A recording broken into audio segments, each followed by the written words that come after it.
In today's episode of Let's Talk, Tim Walter talks about an unusual house guest that he has and dowsing for ley lines.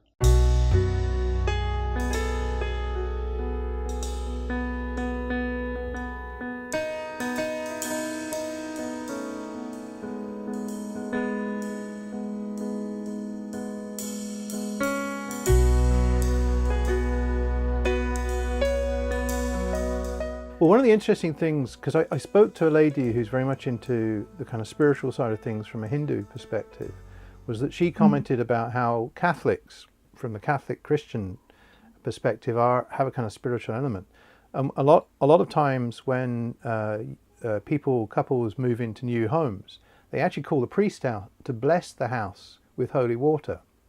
And the idea is to encourage any spirits that are in the house to move out so that you can start afresh. Right. So again, that story is not an unusual story. She also mentioned the fact that in the Catholic Church you have exorcists. Deliberate.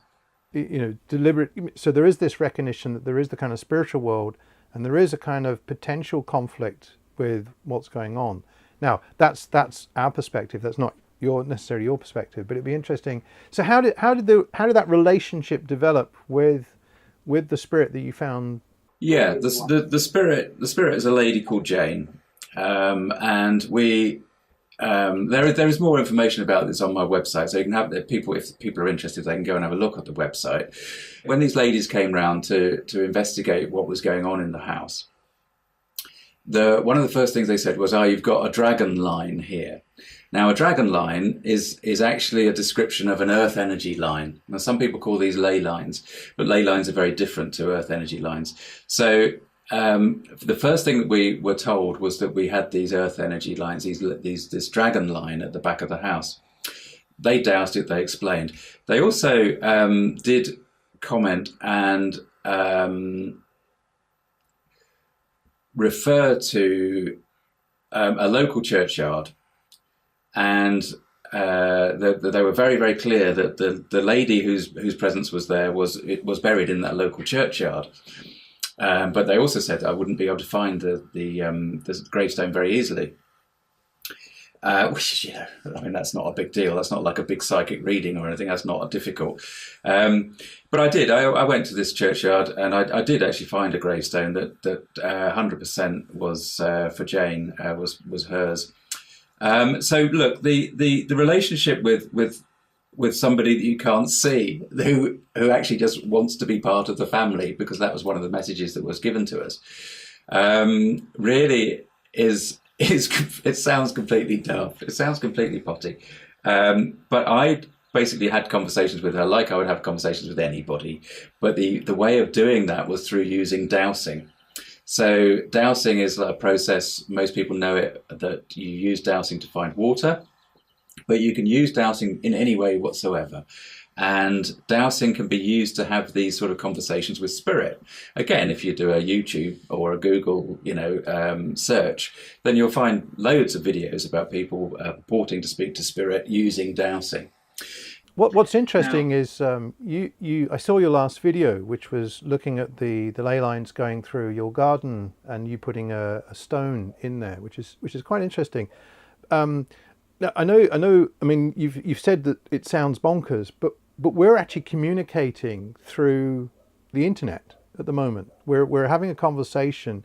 You're in Yorkshire and I'm in Northern Ireland, and the way that we're able to do this is because, without us realizing it, there's lots of ones and zeros, on and offs, that are actually allowing us. They're taking our images, breaking it down into simple ones and zeros, and pumping it across. So you get a packet, and then I get a packet coming back with you, which is why there's a slight delay in what we're actually saying. But when you actually analyze it, there's a channel from me to you, and you're actually talking about a channel with a ley line from the graveyard to your house.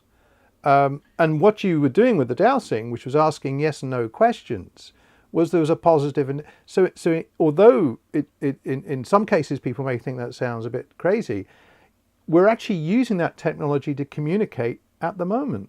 Yeah, that's very true, actually, and it's a really good observation. The big thing I'd like to say on that is that and it's only really picking hairs in your analogy, because because all of our communication and the world in which we live, we must never forget that it's not as a whole, it's not digital, it's analog. And therein lies one of the many problems that we actually have in assimilating and processing what's going on for us, because we like to think that things are either black or white, they're on or they're off. This approach applies to everything, or this approach applies to everything.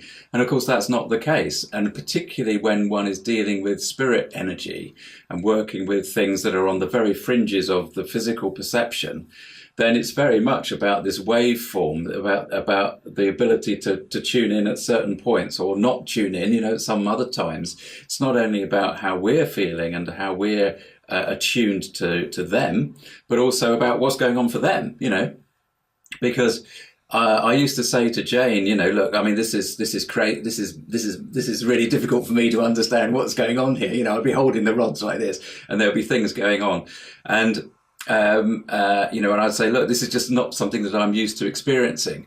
It's so wacky, it's so weird, and she would just say, you should see it from my point of view.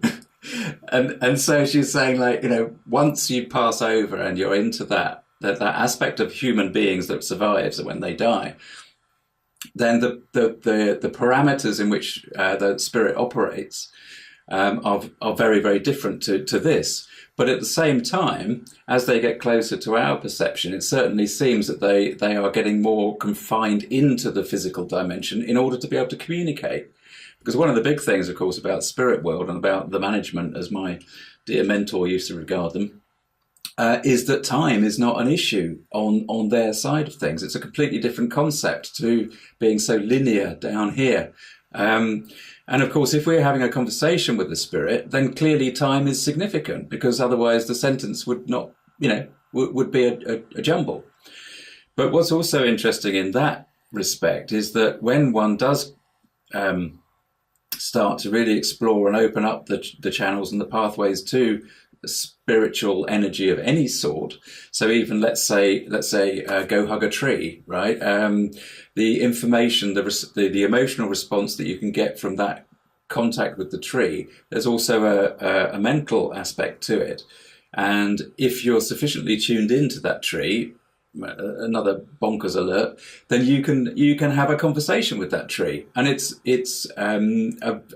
it comes to you as the human being as what we call a download.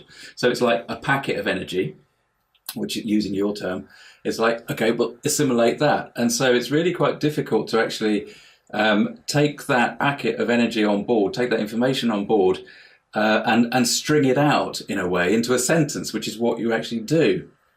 I remember that there was a conversation I had with an oak tree, right? It was a very short conversation because I was sending this oak tree love because it needed it. It was in a really, really bad way.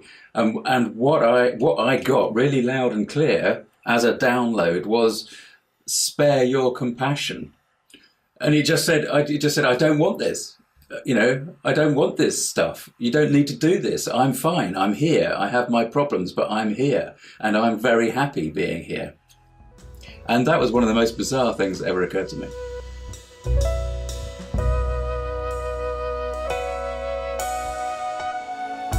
We have more on the way, so please subscribe to this channel and check out the link below if you'd consider becoming a patron to help us keep making more content. Thanks for watching.